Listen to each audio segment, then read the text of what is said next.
২৭ বছর পর মায়ের হাতে ভাত খেলেন জাকির খান। দীর্ঘ অপেক্ষার পর মা ছেলের ভালোবাসা দেখল নারায়ণগঞ্জবাসী। ছোট্ট শিশুর মতো করে নিজের সন্তানকে খাইয়ে দিচ্ছেন তিনি। জাকির খানও অনেক আনন্দ নিয়ে তৃপ্তি নিয়ে ভাত খেয়েছেন। খাবার শেষে জাকির খান বলেন, মায়ের হাতে ভাত খাইতে পারি না ২৭টা বছর। ভাত খেয়েছি, কিন্তু এমন তৃপ্তি আর পাইনি। আল্লাহ আমার মাকে ১০০০ বছর হায়াত দিক, আপনারা মায়ের জন্য দোয়া করবেন।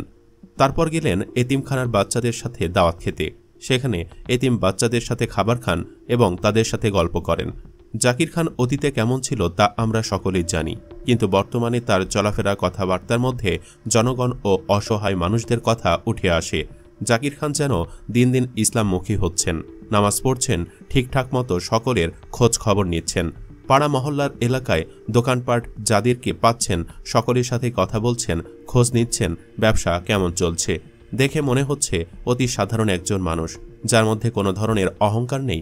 স্থানীয় মানুষজন যেন মিশে যাচ্ছে জাকির খানের সাথে। যেখানে জাকির খান সেখানে শত শত মানুষের ভিড়। এত জনপ্রিয় হওয়া সত্ত্বেও তিনি এখনও নিচে বসেই খাবার খেতে পছন্দ করেন। অতি তেলবাজি আর অতি রঞ্জিতর যুগেও তিনি সাধারণ হয়ে বাঁচতে চান।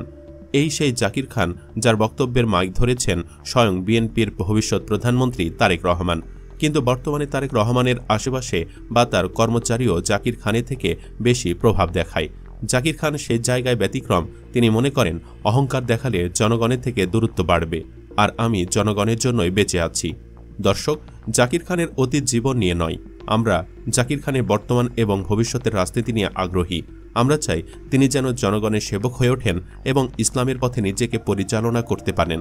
আপনিও যদি আমার সাথে একমত হয়ে থাকেন, তাহলে কমেন্ট বক্সে একমত লিখে জানিয়ে দিন আপনার মূল্যবান মতামত। এবং ভিডিওটি ভালো লাগলে একটি লাইক, সেই সাথে জাকির খানের সবশেষ আপডেট পেতে আমাদের চ্যানেলটি সাবস্ক্রাইব করে সাথেই থাকুন। ধন্যবাদ এতক্ষণ সাথে থাকার জন্য।